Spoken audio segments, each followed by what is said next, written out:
Welcome to Business on the Vine. I'm your host, Lady Jen Plessis, and in this dynamic series, we dive into the challenges, breakthroughs, and victories of entrepreneurs who have turned their passion into success. Welcome. Hey there, and welcome. We're here. We're officially in here and already working, and we're just so excited to have you here. So welcome to the show.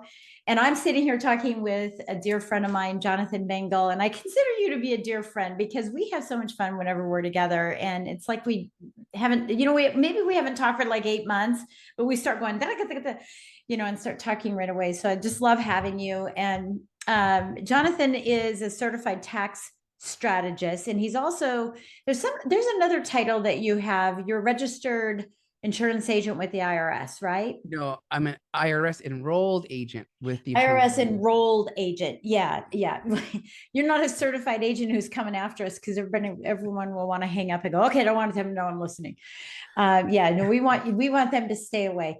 But I thought this was really timely, and I want to let you know as well that Jonathan was also on my show, Business on the Vine, not just the podcast, but the show as well. So that'll be coming out soon, and you'll be able to watch, a more comprehensive interview and a little bit about his background. But I thought that this would be a great time for us to chat because the election just ended in 2024. I have to say that because one of my other podcasts will be celebrating 14 years on January 1st. So I've got to get the years in these days. But so the presidential election just ended, a couple of weeks ago in 2024. And, so now there's like this relief from everybody because no more ads, hopefully no more texts, right? We just wanted it to all be over so we could start looking at 2025 and just sort of get that cloud behind us. And some of what I've been thinking about is a lot of tax strategies, and I tend to do that every year. We're selling our home to our daughter and son-in-law. We're closing next Monday, and we have a substantial amount of money coming to us. And I'm going, okay, so what do I do? I know I'm protected, by the way, Jonathan, because I already know about my tax.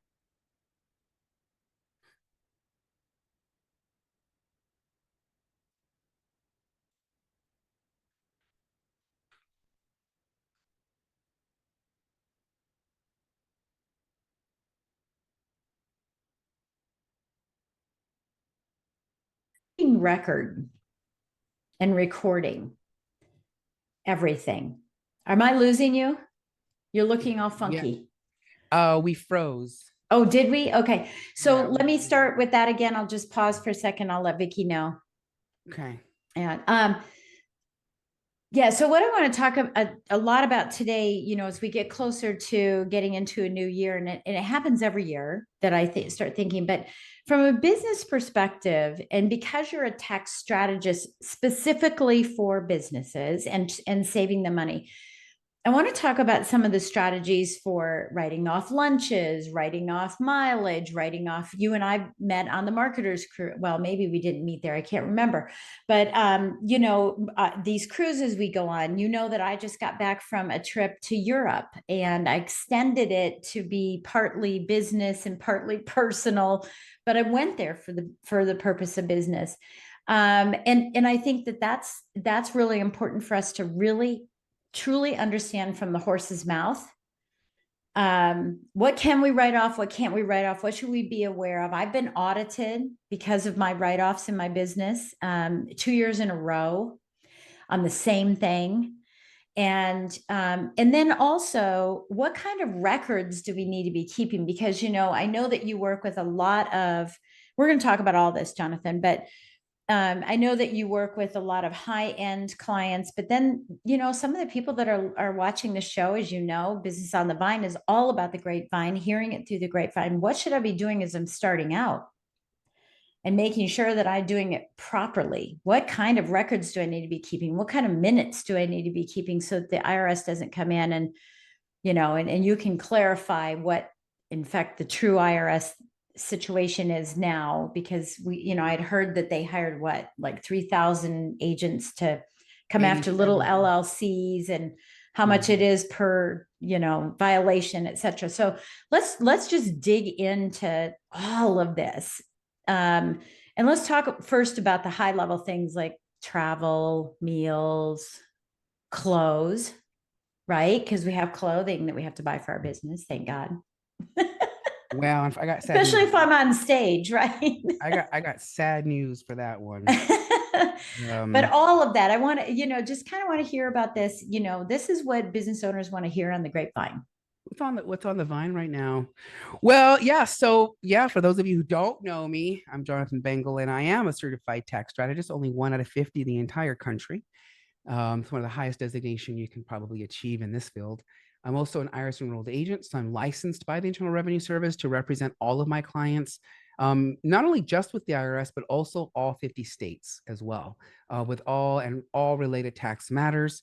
I'm also a certified tax planner and a certified tax coach, which comes along with the other designations. And of course, the #1 best-selling author of the book that I wrote called The ABCs of Deductions and Which I Entrepreneur love. Guide to Tax Yeah, Write-Offs. I love it. Yes. Little idiot. It's a pocket book, right? It's literally a Yes. pocket size book. Yeah, I love It's it. got 26 deductions that Yeah. are the most common deductions that you can tap into as an entrepreneur. And what I love about this little book is when I wrote it back in 2020, I realized that most business owners, they freeze up when you talk about law. And if you talk about tax law, it's like a double freeze.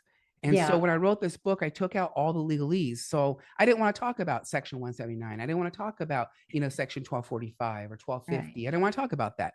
I wanted to talk about what is the human principle behind why you can deduct what you can deduct. And more importantly, that the IRS is more of your friend. In fact, that's one of my arguments, is that currently the IRS is your friend if you're a business owner. Now, at times, it feels like they're not your friends, not when you're getting surprise tax bills, not when you're overpaying taxes, not when they want to audit you, not when all these things are happening in your life. That does not feel like a friendship. But I think you and I can both agree that sometimes, even amongst friends, you can have disagreements and you can also kind of get into it with each other. So, so, so Right. with that being said, yeah, so I kind of, you talked about a lot of things, you have a lot of things you wanted to ask me. And I mean, I've been doing this 20, can you believe this? I've been doing this 20 years. I know it starts getting, you feel like you're long in the tooth when you say these Oh my things, God, even right? my tooth is aching just saying that. And, Right. Wait, and am in I older than 22? I don't know. I know I look young, but geez. And I'm actually got to redo some more math here, but right now I'm over $8 million in In tax savings. savings. And I want you just to think about that for a second. $8 million. And Mhm. it's through back tax negotiation. So, I mean, in that alone, I'm in the few millions alone. What I mean by that is what happens is one of the mistakes that business owners make and taxpayers in general is they go to these people called tax preparers. And Mhm. it's really weird. But in tax law, there's actually no requirement that you have to be X, Y, and Z in order to prepare someone's tax return. So That's what why people happens? can do their own. That's why people can do their own. But more importantly, that's why a monkey can do your tax returns. And so Correct. that's what happens. You have a lot of monkeys out there that are doing tax returns and they don't know quite half of what they're doing. And as a result, it translates into higher tax debt to our Mhm. clients. And Mhm. so in most cases where I'm able to help them negotiate, it is not necessarily their fault alone, but usually there's been a preparer that's been involved that has misclassified, wrong calculations, wrong forms, give bad advice, that kind of thing. And here's the fun thing about tax law that you should know. And that is at the end of the day, you, the taxpayer, are putting your signature on that document.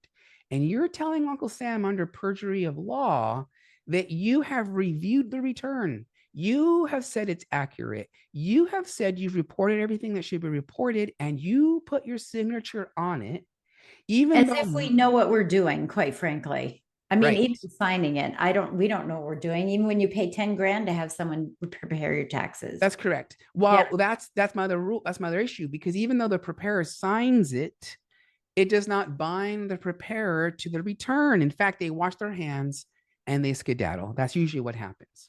So you're correct. And where I'm a little bit different, by the way, is that I offer this thing called the Bengel Experience, and I created it because of this need, which is You need to come in and have a pre-tax conversation with me, meaning we got to sit here and talk about all your income flows. And yes, we do accounting for you. So we're going to make sure all the numbers add up. Does it make sense? Because at the end of the day, you're the one who's making the money.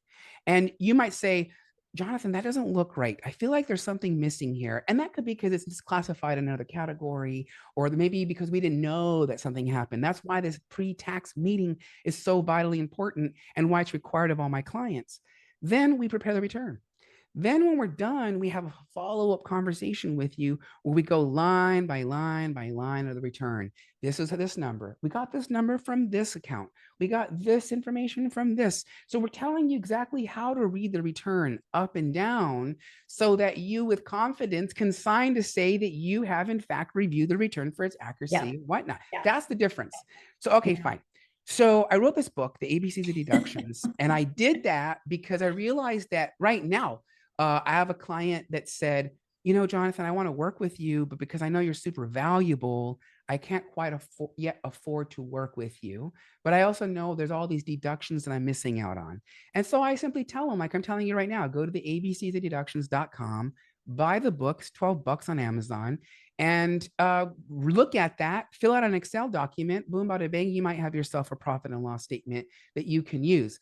Now, with that being said, I'm in the process of writing another book. And I know. I was going to ask you because we were talking about this. Yeah. Yes. And it's all about being in compliance. Mm-hmm. So here's the thing, right? It's one thing to take a deduction, but it's another thing to document it. And you know this, Jen, because you said you went through an audit. And I bet you the auditors asked you for the receipts. Am I right? Well, or some sort of document. Oh, yeah. Oh, no question about it. It was an app that tracks my mileage. Mm-hmm. Mile IQ. That's what it was. Mile IQ. One of the most famous years in a row, we got audited for the miles that we were putting on our cars. Yeah. Yep. And I don't know when did this audit happen? A few years ago? Oh, like 6 years ago, maybe. Yeah, they've made a lot of improvements since. But I'll say that even in that, right? It's like Tinder. You swipe right or you swipe left. It's that easy of an app. But again, even in that moment, right? You still have to follow up with, in fact, once you just swipe it, fine. But you actually have to fill out some more data. You need to fill out, who did you meet with? Nope, I did. Nope, you did. What was the purpose? What was the purpose? What was so funny? Okay, back up. Yeah. So did you know that the tax court specifically looked to 2 additional questions on top of the question of on, which is what I wrote in the book. It either has to be ordinary, meaning in the due course of business, and it must be necessary, meaning I must have spent the money in order to make the money, right? That's my easiest, simplest definition. On, it must be on. But tax courts have said, but Jen, you have to add 2 extra questions. The question is purpose and intention. And now I love to ask this question, and we'll play along. It's actually a rhetorical question, but Jen, answer it like if I was asking this question. Ready? Jen, why are you in business? You want me to answer it? Yeah, go for it. Right. Well, I'm in business to make money to create a legacy. I love that. So she answered it both ways: to make money and then to make a legacy, right? To make an estate. I think that's what I heard you say. Is that what I heard you say? To make a legacy. Okay. She knows where I'm going with this, but most people, when I ask this question, why are you in business? They'll give me the marketing language, right? To improve people's lives and transform their lives and to help them make millions, right? Like, I get that. But Jen, you answered it correctly. And that is that's the only reason why you're in business. If you are a for-profit business owner, your purpose is to make money and the intention is to make money. If those 2 things are missing, then you don't really have a deduction, even though it might be ordinary and necessary, but you're also missing the 2 other elements, which is purpose and its intention. A lot of business owners, what they'll do is they'll say, well, you know what? I went to Texas to visit my grandmother. And oh, by the way, I went to a networking event. Yeah. Well, the purpose wasn't there to make money. It was to visit family. You've just lost the case. Right. We're going to flip it. Speaking of traveling, we're going to flip it. And we're going to say, I'm going to a networking event first to make money with the intention of making money. And oh, by the way, my mother happens to live there and I might have stopped by for a cup of tea, right? Mhm. That's a whole other approach. But a lot of business owners feel in that part. Okay. So did I get to that stuff for you? Yeah. Well, yeah, no question about it. And, so let's talk about the marketer's cruise because, Oh, yes. it's not, I mean, look, and everybody who's listening, they're going, what are you talking about, marketer's cruise? But, it doesn't matter if you're going on a cruise or if you're going to Miami to go to a conference and you decide that you're going to rent a little boat, a yacht, and go to dinner and this, that, and the other. Doesn't matter. You're still out doing something. So it has nothing to do with boats, right? Nothing to do with Make sure boats. it has nothing to do with boats. But Nothing to do with boats or ships. It's the intention, yeah, right? And the I'm going purpose. first to the conference. That's Yep. the intent. Yeah, that's that only, and to make money, right? Yep. So, okay. So let's talk about cruises because cruises are quite interesting. So I actually did a little bit of research on this, more research on this, because I had gotten some mixed They're information getting more popular to have business cruises. and they will be highly audited as a Yes. result, right? I mean, the IRS hired 87,000 revenue officers, Mhm. revenue agents to deal with this. So here's the thing, right? Let's talk about cruises specifically. So if there are two types of ports. There is American-based ports, which that makes sense for Americans, and then you have foreign ports. So, like for example, my boyfriend went to Spain on a personal cruise, by the way, but just to talk about ports, he went to Spain. He went on a personal cruise. He left out of Barcelona, went along Italy, and then came back to Barcelona. Okay, that is a foreign port. So, if we had a business conference in Spain that left out of Spain and then went to Italy and then came back, right? Uncle Sam is going to put a cock block and he's going to say, whoop, whoop, whoop. The max benefit you can deduct as it relates to a cruise is $2,500 per year if you are departing from a foreign port and coming back to the foreign port. So that's just a key differentiator. Why? Because if we're leaving port out of the United States, and then coming back to the United States, we don't have that limit that's put on us. So Okay. that's great. We like that, don't we? Why does that matter? Because now I can go on the marketer's cruise. By the way, if you're a business owner and you're working for yourself, you are a marketer. You are responsible for marketing your business. Let's be real. That you can go on the speakers cruise. If you're in business for yourself and people don't know who you are, you better learn how to speak on podcasts, TV shows. As Jen knows, we both interviewed each other for both of our podcasts, both of our own shows and Yeah. whatnot, right? And countless stages. I was doing the math, over 24 different podcasts I've been featured on alone already. And I think it's like over a handful of stages that I've been on as well, which is crazy, right? So you got to go Yeah. on a speakers cruise. If you're going to do a podcast, you're going to go on the podcaster's cruise. So you Yeah. see where all this is going? It's like one after the other, boom, boom, boom, boom, boom. Now, here's the thing. I share this only with my clients. So in order to get the next tip, you have to be a client of mine. That's just the way it is. But here I'm going to tell you Share is away. that when there comes to cruises, there's two ways in which you can book a cruise. You can book it all inclusive, meaning that the cruise line itself, like the room, the packages, all of it is all included in one price, and you pay one price and one price only, and that's all. Versus the ones like Carnival does this, right? Where you pay for like the room, but then you pay for your The drink drink package. package and then the Yeah. this. Yeah. Yeah. So believe it or not, that between the two, there's a much better deduction in the way in which you're going to book the cruise. So if you want to know more about that, you're just going to have to become a client of mine to get that answer. But You're not going to tell us which one, right? nope. But Yeah. what I can say Yeah. is that it opens up the door for us as business owners to do two things. One, to go out there and invest money in an opportunity. That's really what you're doing when you're going on cruises, or that's really what you're doing Or if you're going to conference. travel to a conference, right? Mhm, Is you're mhm. making that initial investment. So you're going to pay for the cruise line itself, the room and board. That will be 100% deductible to you. It will be the whole time. Now, here's the thing. I had somebody call me and I was like, "Ooh, girl, that's not how this works." So she insisted that she could deduct the entire cost of the cruise because she went there, booked the room, and on the days that she didn't want to go out to the bingo and to go dance in the dance halls and stuff, she was In Spanish, we say esque, as if, esque. She was working in her room, working on her laptop, answering emails and working on her campaigns and doing all that. And she insisted that she could write off the cruise. No, wrong. You can't do that. When it comes to a cruise, you have to be very, very specific. The time that you spend on that cruise ship, 75% of your time must be dedicated to the purpose of business. Mm-hmm.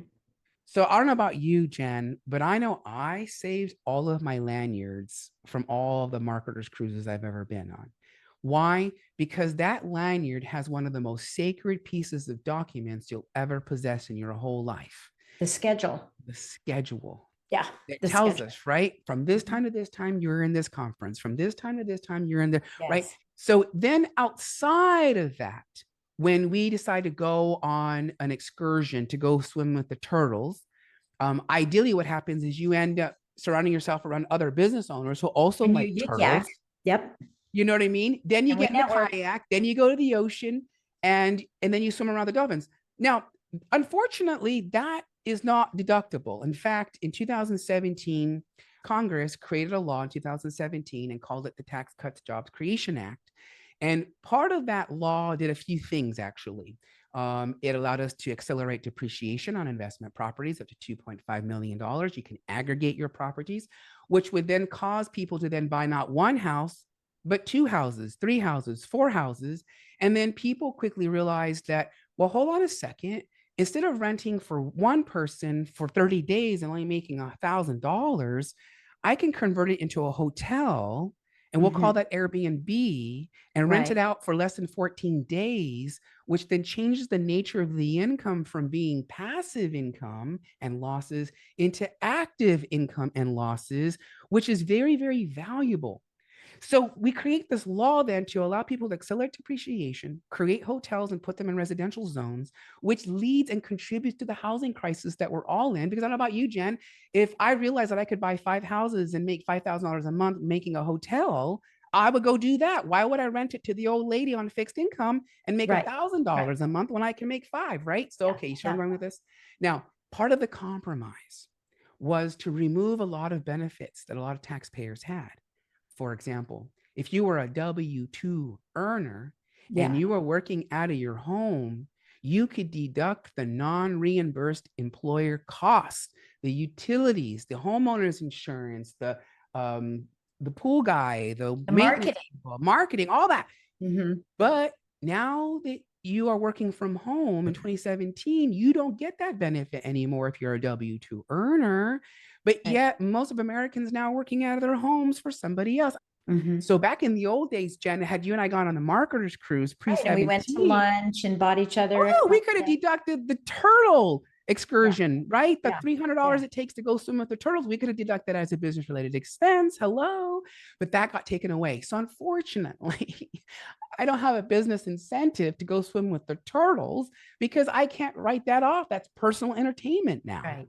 Fascinating how that works. And you'd rather sit by the pool, which is what you do when we go. And that's exactly. In fact, do you remember that year? Do you remember that year that I was out there? I was sunbathing, and you were like, I had my martini. You remember I was drinking my martinis, and you were like, "What are you doing out here?" And I said, "Oh, girl, I'm so bougie. You come to me if you want to network." Remember?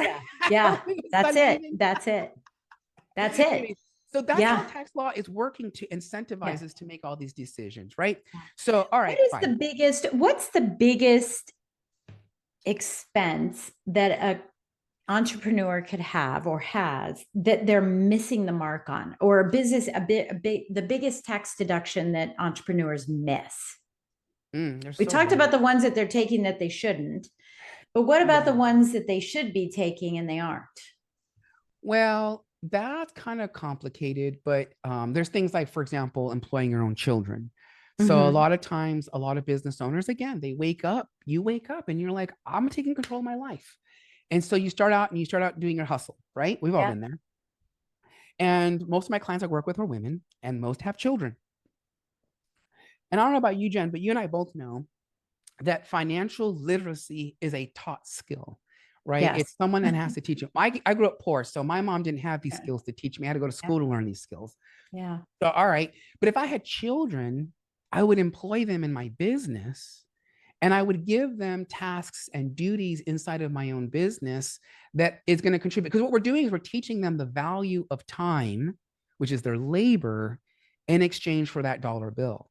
And so, for example, you might have let's say you have a successful business, it's growing, and you need an administrator just to answer simple emails. It's 2024 and I have an AI and I call him Corey, right? Mhm. That's one of my VAs is Corey. I do have actual real people, but I also have an AI, Corey. Yeah. Corey. And what I love about this is, if I had a kid, I'd have my kid be the assistant that's doing the manual stuff that Corey can't quite do, that Corey quite can't do yet, and Mhm. have him help my child. Does that make sense? Well, my child is making a living wage. Yeah. Now, here's the thing though, the most common mistake that business owners make is they pick the wrong tax structure at the wrong time. So when we talk about kids and employing them inside your business, it only makes financial sense if you're picking the right tax structure. The moment you change the structure, what I mean by this is, let's say we go from a C corp to an S corp, or an S corp to a C corp, Yeah. Yeah. or LLC to a general part, whatever that change is. Mhm. It's all about the timing. And a lot of people, they just go, let's say, for example, you go straight to an S corp and you try to implement this thinking you're going to save taxes. It actually costs you more in taxes. So that's like a common one. Another So I have a one. question. So I have a question about, and we can talk about the structure, of companies as well. But the question I have about children being employed, because I've heard this before, several years. I've heard this for eons. I know that Grant Cardone employs his kids. I know that my son employs his children. But how is there an age limit, and is there what kind of proof has to be seen, because not every kid can respond to emails in your company, and nor would I want them to be responding to emails or looking at emails. So I remember when my kids were young, and this is way back when we could take non-reimbursed expenses as W-2 employees and stuff. And now we have standardized deductions versus itemization. We can still itemize if we want, if it makes sense, but non-reimbursed you can't get anymore. So I just remember, when I was kind of acting like a German soldier, right? I was going back and forth, in the living room and going, and you need to put together this package, and this goes next, and this goes next, right? And I had this little assembly line of my kids, and and they were putting these packages together because I was speaking, and this is before computers, and they were speaking, and they were putting all these little packages together. And in the summer, I had them making copies of loan folders, files, because I had a mortgage company, and I had them doing some kind of mundane admin, like make copies of this and make copies of that. But is there a limitation on what they can do? Well, I would say there's probably not a limitation on what they can do, but I mean, it wouldn't make sense for a 5-year-old to be able to have a conversation with somebody about billing. Right. Um, Right. It's all, well, but yeah, where does that start and stop? yeah, you're talking about reasonableness, isn't it? The Yeah. law talks about this. Yeah. It's about being reasonable, right? And we forget that, as business owners, especially if you are what we call a hog. A hog gets slaughtered, plain and simple. We don't have time. We got to turn them into bacon. Versus a pig. We've all seen people that own potbelly pigs. Come on, Yeah. they live a nice life, right? And that's where we want to be. We want to be cute little potbelly pigs. And so, to your point, it has to be reasonable. And Yeah. that's what you're talking about, Jen. And Yeah. it's interesting. So, there's always this word of caution, um, which it's going to come back to what, and that's in the book, right? Ordinary and necessary. What is it that you're doing as the profession, or as the business, the service, the product? It's directly related to with inside that box. So Yeah. I heard you say, yeah, when I was a mortgage lender, I had all these folders and I had my kids pack all the folders and stuff. Or when you were doing the speaking before all the technology and stuff, and you turn it into assembly, that's all perfect, right? Because that's exactly what child labor could be used for. In fact, it probably still is used in other countries this way, right? So it makes perfect sense that you could use them in that capacity. but it's all about reasonableness. And the thing that scares me are when people say, well, my daughter or my son is so, there's no such thing as a cute baby. I'm the first to say it. So they'll say, oh, my baby's so cute that I'm going to turn him into a model and I'm going to take pictures of him and they're going to be promoting my products. No, that does not work. It does not work unless you're selling diapers, right? That's why you see cute Gerber babies on diapers, because that's what they're literally on the product. But a baby to hold up your paper guide to 5 easy ways to make more money is not reasonable. Or a dog. Or a dog. So Study Who's Blues. So as far as that, it's all about exactly that. What are they doing, and is it reasonable, right? And a 16-year-old can have a conversation about billing. That makes sense, right? They understand how to input data. 5-year-old, like you said, what? No, they're going to put together cute little boxes that you're going to send to your clients. So it's all within reason. They're going to pick up trash and, like empty the trash for us. And yes.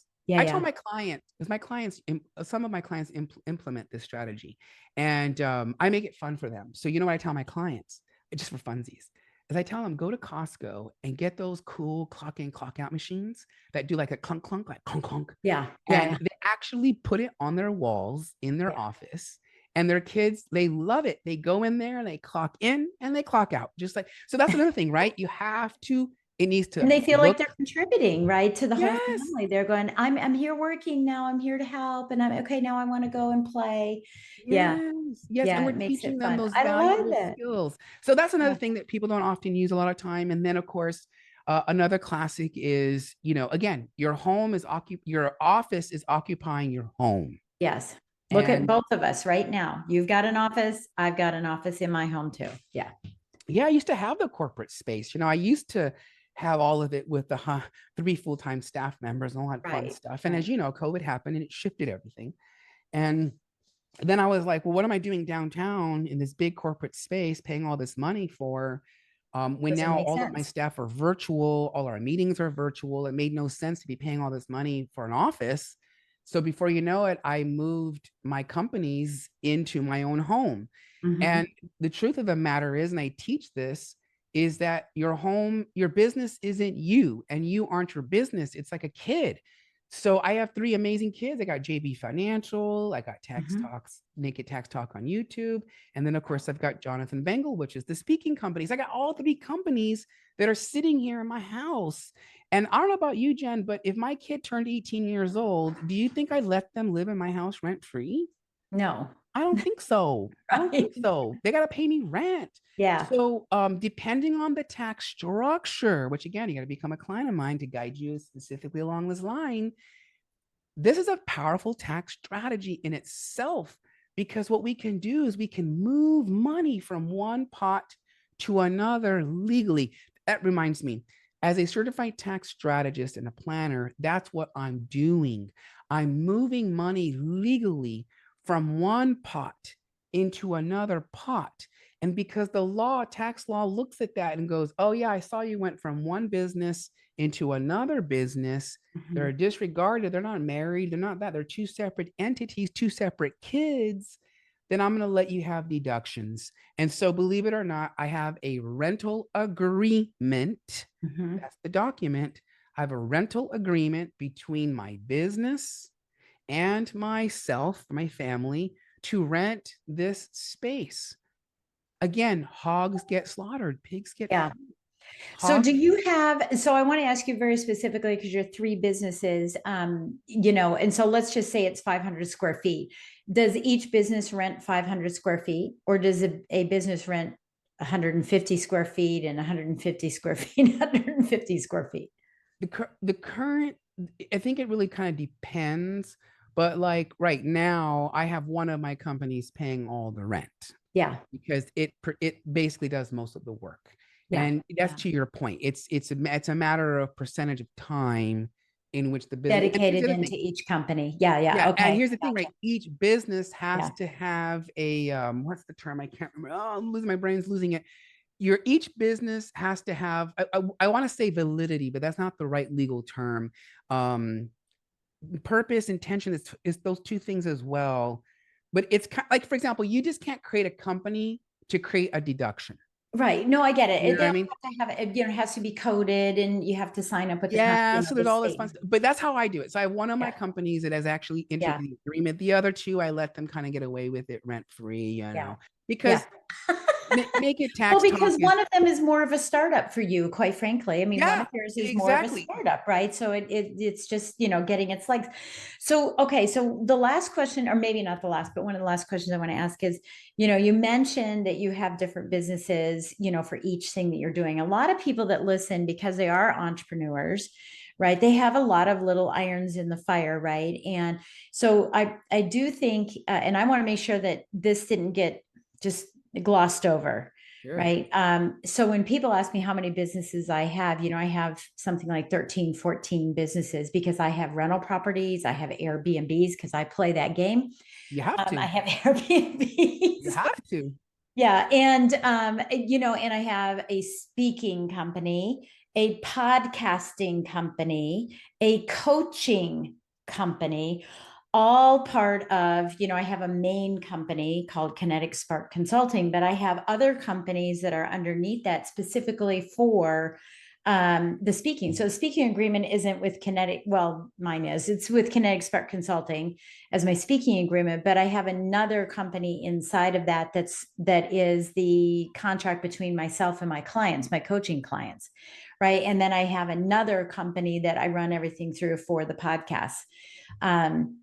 Yeah, and Mhm. I think that's important. I think there's a couple of and so here's my question. There's a couple of legal things involved with that. One is, if you were to say something that offended somebody, they would go to that one company, right? And so you've got a corporate veil to protect you from all those things. So if you're speaking on stage and you say something that somebody doesn't like and they want to sue you, they could come to you and you go, okay, well, that's only my speaking company. You can't get my tax company. You can't get all these other companies that you have, for example. So I think there's a legal piece of that protects the veil, but tell us what the other legal piece of that is. And I think you maybe have already answered it with the bucketing, but the other tax piece of that and why you want to do that from a tax perspective. I mean, other than just Yeah. one paying the other, there's more reasons. There's way more reasons. Yeah. We don't have time to go over all the I reasons. know you don't. I know you don't. But You don't even however, have time to talk the difference between C corps and S corps and oh, LLCs there's so much there too and to unpack. K1s and W2s and I get it. There's so much. Well, yeah. So the reason why, we have the different entities, right? Because they're all doing different things. You can also sometimes structure it where you have what we call a parent A corporation. management company, yeah. We also do something called, but there's this thing called family management companies that are very specific in their tax strategies. Anyways, again, you got to be a client to know about that stuff, but I digress. So you have like your main, you have a parent corporation, and then inside of that are all your babies. So I don't know why the word cockroach is coming to my mind, but it's kind of like cockroaches, where they got the main cockroach and then Yeah. all the little egg sacs, right? That's all your Okay. little LLCs underneath it. So ironically enough, what happens from a tax side, if it's structured this way, you would have all these little LLCs that kind of feed up Up into the into, yeah. parent, Yeah. and then the parent basically files a singular tax return for purposes of filing. Now, I'm not a business attorney, so I take a little bit more of a conservative approach in that I don't necessarily want to create the parent with my kids in the event of lawsuits and finding out ways in which to sue different things. So I'd rather have them be a little bit more separated than More that. siloed. Yeah. More Completely. siloed. And so from that perspective, I think that's why that's a little bit from a protection point of view. I think it's a little bit better than the parent and then all your little subs underneath it. Yeah. Not only that though, but when you have true separate entities, you're going to create a separation of self that's a little bit better from a tax perspective. And it primarily works when you are dealing with C corporations specifically. If you're dealing with S corps or disregarded LLC membership, right? And sole proprietorships, for example, they have all these different little nuances, all these little rules that you have to kind of know to get around, the little loopholes. Seth Meyer said it best the other day.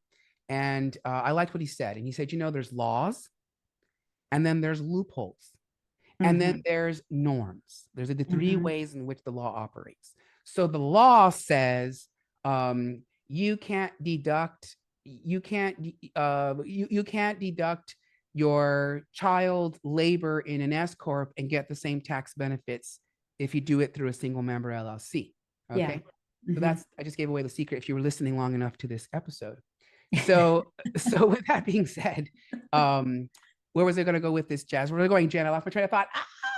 It's okay. It's okay. Why we want the solos? Why wasn't there? There we go. Yeah. So because in the situation where you have a single member LLC and an S corp, you still have a close relationship. So in the eyes of the law, that's still a close relationship. And the reason why is because Uncle Sam understands that 99% of us who are business owners are self-employed, right? We don't answer to anybody other than ourselves. And I mean, our clients, of course, but you know what I mean? So we don't answer. Yeah. Sam gets this. So he doesn't want us to get all these little gooey thingies that are normally afforded to a C corporation. So if you have a C corporation acting as a parent company that then has an LLC that is employing the kids, you might have a harder time arguing that there's a separation there because of the at arm's length transaction rules that are in place when you're a single member or you're a 2% shareholder. Yeah. Well, and I think that that's where you're heading, and we'll leave it at that. But I mean, that's where you're heading on what kind of corporations you should have in these various silos as well. You know, and there's been a variety of different things that we've had just because someone advised us to do it. And so we did it that way, right? But I wouldn't be able to answer that. That's why you're the expert on it. You know, I know I have it, and I know I understand why I have it, but I can't remember all of that. So I just call them and go, why do I have that again? What the heck is going on? Why do I have this? You know, because I do have a parent roll-up company for all the real estate because it's the management company. That's correct. That's the management, but I don't have it for my speaking and my podcasts and stuff. They are independent corporations, separate from that. But you know, with real estate, I think it's a little different with the real estate, a little more sense. Yeah, real estate tax strategies, it's better to say it that way, are a completely different horse. Yes. You know what I mean? Like I don't call myself, by the way, I don't call myself a real estate tax expert. That's not my expertise. Right. Yours is business. Yeah, business. And because they're two different beasts altogether. But don't get me wrong, I know how to play with that too, of course, naturally. I'm trained in it. But you're absolutely correct. When it comes to management property, that's a whole other ball game. A lot of now, you know what? So let's talk about this, because earlier before we started the call, you were like, let's talk about, you should know that I personally and professionally, I'm looking for the silver lining in the outcome, right? And so this is what I know to be true, is that, and it's funny because I've been saying this a lot, Jen, which is if you're in business, the only reason why you're in business is to make money, but more specifically to make a profit. And a lot of people don't actually know what the word profit means, right? Do you know what it means, out of curiosity, in the strictest sense? In the strictest sense, profit after expenses. That's all I know. There you go. Revenue, I would just say it's after expenses. Minus expenses, profit. Revenue is greater than the expense. Yeah. Well, the word profit is a French word, and it means profiter. You were just in Paris.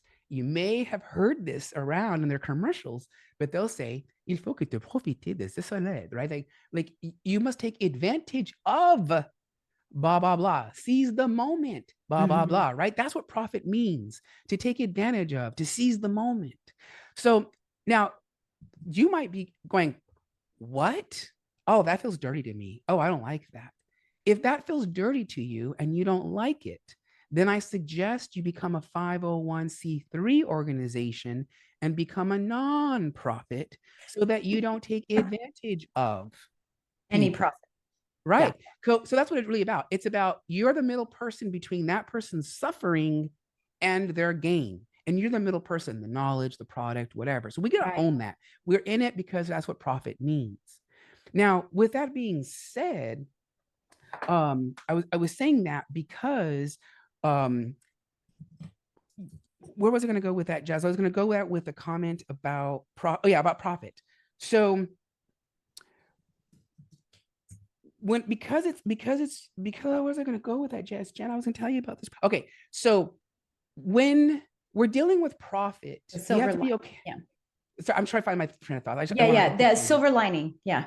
There you go. The silver lining. So the silver lining is the profit that's going to come from all of this, right? From this new administration. And that's, we have to let go. If you're like me, you have to let go of your morals. You have to let go of the what if about the old lady that can't pay rent. You got to let go of Right. all of that.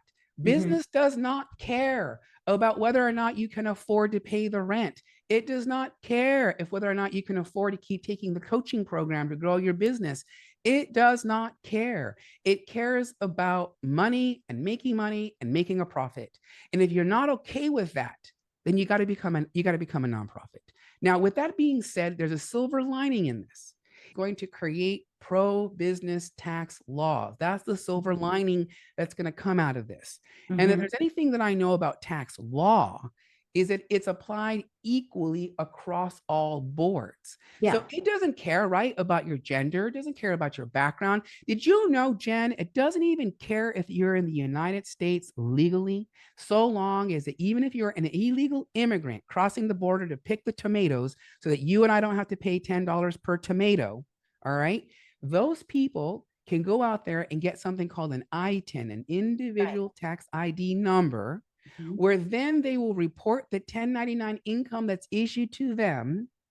No deductions allowed. They'll pay full tax on the full 1099 income and still pay into a system they'll never take advantage of. So Yeah. my point here is that, okay, so fine. So my whole point about this is all about the profit and taking the deductions. So here's what's going to happen. Tax law does not care. But at the end of the day, you follow the law. Tax Yeah. law says I can deduct X, Y, and Z. You better believe we're going to deduct X, Y, and Z. The law allows us to set up multiple C corporations and funnel money between two legally. You better believe we're going to funnel money back and forth. So, what is the silver lining? The silver lining is he's talked about dropping the corporate rate from Mm-hmm. 21% to 15%. Mm-hmm. Why does that matter? Most people who are self-employed and are working with tax strategists, really good ones like myself, will pay an effective tax rate typically of less than 14%. You're 1 percentage point away from deciding if you need to change the structure, the tax structure. Maybe you're going to go from an S back into a C because of that 15% bracket, right? So there's all these things you have to take into play. You got to talk about strictly the money side of that. Right. And that is he's saying, look, less regulation means we can develop quicker. We can do things faster. We don't have to go through all this red tape. Now we like that, but if your hair starts to fall out because you're putting product on your face that was not approved by the FDA, you can't come back and blame the government. Well, I guess you would in this case. You would say, oh yeah, you deregulated that, right? So there's Mm-hmm. this weird fine line that as business owners that we play in between the profiting, right?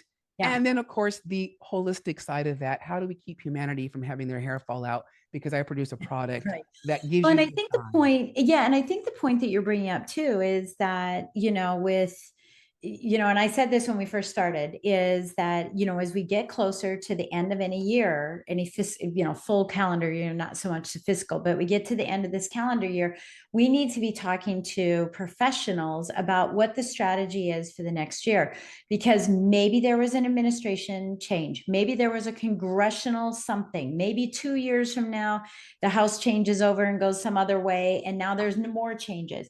And then maybe there's things that were put in place that fall off. Maybe there are things that don't take effect until, even though That's they key were right there. created years ago. And so if we just set and forget, we're missing so many opportunities. Well, they could be good or bad opportunities. Either we're missing the boat and letting money fly out of our pockets, or we're putting ourselves in bad situations. And unless we have this conversation on an annual basis about what new changes we can expect next year and how we want to perhaps restructure ourselves for this new year, Yes. we're missing out on so many opportunities. And this is what I love about talking to you, because for me, it doesn't matter who's in office. It's just tell me what the deal is, and then I'll move forward with the deal. Yeah. Whether I like it or don't like it, it doesn't matter. Just help me adjust so that I get the best that I possibly can out of the whole deal. Yeah. And that meaning filing taxes. That's correct. I mean, at the end of the day, even though some of us can get away with certain things, it does not mean that the every ordinary American cannot get away with things. And that means that we are in compliance. It means that we are Yeah. filing those tax returns. It means all of that stuff. And you're absolutely correct. I guess that is my point, is it's Yeah. about knowing what these changes can be. So again, 50% tax rate for the C Corps. He's talked about making your Social Security benefits non-taxable. Well, funny fact is that technically Social Security benefits are considered non-taxable until you start hitting certain income limits. Right. And then it becomes taxable. And I actually kind of agree with this policy change. I do, because remember, so I still want to make sure that my grandmother who's on a fixed income is not being taxed on her income. Does that make sense? Right. So I Right. agree with that. I do agree with it. You and I, Jen, we've been working our asses off since probably 10, 12 years old. And I know I've been paying into the system since I was 14 when I got my job at Burger King. I'm sorry, 15 when I got my job at Burger King. Like, I know we've been paying into a system, right? Vice versa. And we've been paying into it forever and a day. And it does seem unfair for the government to come back and tax you on that when when Absolutely. you are a self-made successful business owner. And that's what matters, right? Yeah. Because you and Well, I and have I figured it think, out. yeah, and I think, I mean, to your point on, that, I mean, I think this is a challenge that my husband and I, and then we're going to finish up our time together. But my husband and I are working on too, is that he'll be 62 in July next year. And he's like, if I start taking Social Security now, I start taking my Social Security, then I can't have a job, but I can only have a job up to a certain amount. But then the Social Security isn't enough to sustain a livelihood or a household or anything with that, the way that interest rates are and inflation is now, so it's that's a big challenge that we are suffering, through right now in our decision making is, does he take it so we have a basis, because he retired last year, as but it's like, no, you got to go back to work because you're only 61. You got to go back to work. And he's like, yeah, but if I take my Social Security, but then I go, then you can only work at Walmart for 2 hours a week saying hello to everybody because you get in trouble. I'm fine, get taxed on the difference, but allow me to work, but Yeah. maybe not work in the same hustle that I worked before. Yes. It's Without funny a because penalty, right? Without a penalty, because yes, I'm it's a taking Social penalty. Security. I earned that.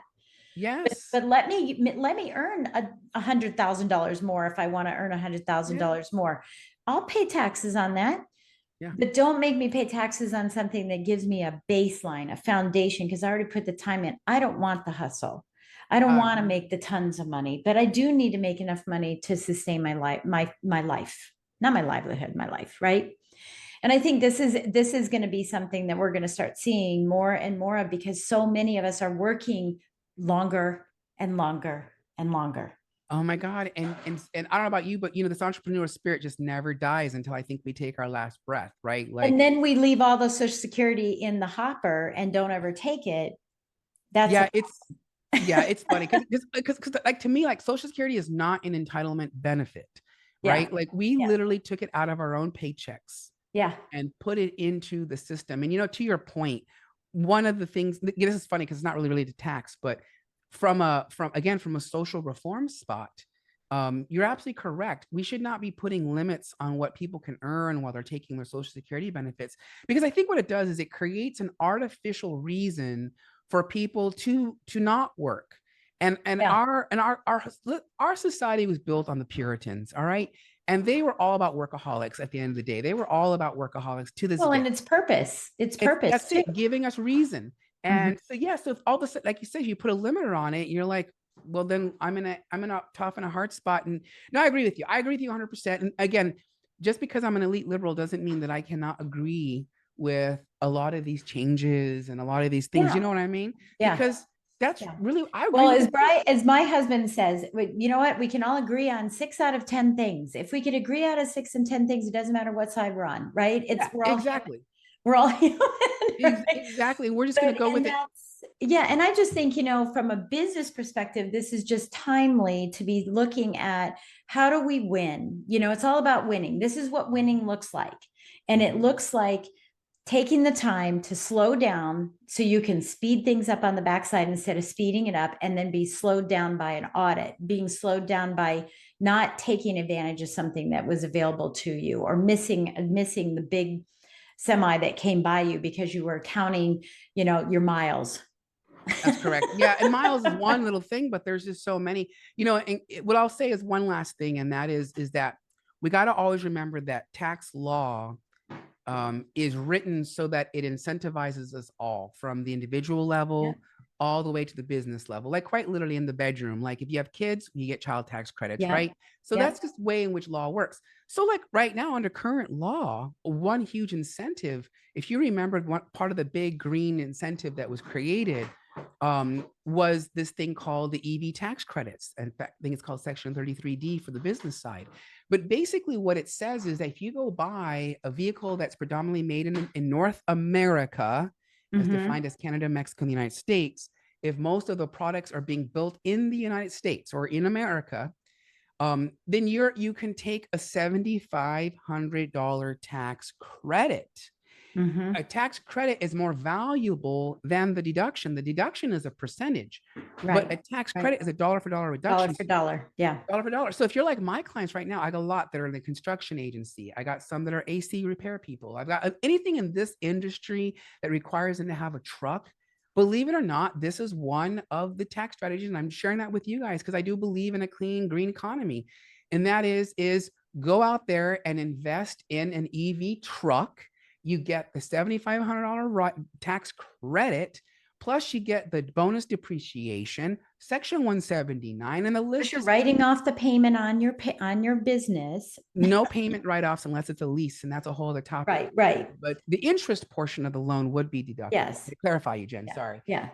But anywho's blues. So that's how we can also think about this too. So if right now, if you're listening to this episode and assuming that the time you're listening to this, those have not been expired or they've not been changed, just know that that's a lovely little strategy that you can use in your business if you need a new truck, because your old truck is about to die. So might as well invest. And it doesn't have to be, by the way, 100% plug-in. And I think that was a lot of the misinformation. It can be hybrid. Yeah. It could be a strictly EV vehicle. Yeah. And like I would love to get me a Ford F-150 personally. And I used to say, I don't want to get an SUV because they're gas guzzlers. But now that they're starting to turn them into EVs, I'm like, maybe I'll upgrade to an SUV, electric one. Why not? Because I don't have to worry about polluting the environment. So we can balance. What's the word I'm looking for? We can balance progressiveness with also more monetary progress. Does that make sense? Yeah. We can balance it. Absolutely. No, I absolutely see that. Yeah. Yeah, I love it. I love it. Well, again, thank you, Jonathan. I really appreciate all of this expert advice that I think is just so timely again. And look, even if you're listening to this later on, go back and talk to your not tax preparer, but find a tax strategist to help you. And certainly if you want to call Jonathan, he helps everybody in all the states, but get some assistance. Don't go to H&R Block. Don't go to a tax preparer who is not entitled, but certified to do what they need to do. You need a strategist to help you in your business. And that's what Business on the Vine is all about. And you heard it from today's grapevine. I love that. Don't forget, they can go to talktojb.com if they want to book a complimentary discovery session with That me. sounds great. That sounds great. And we'll have all of that in the show notes anyway. But Jonathan, thank you. Are there any parting advice? Not a strategy, but a quote or a thought that's coming to mind right now that you would just like to leave us with? A quick quote or something. Well, absolutely. Well, I'm famously known for saying this, and that is that your purpose as an entrepreneur is to bring a lot of happiness to the world.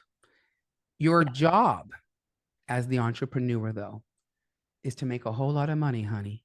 And it turns out that the IRS agrees. I love it. Well, thanks again, Jonathan, for being with us. And thank you for listening in and watching with us if you were watching as well. And we'll catch you on the next episode. We'll see you then.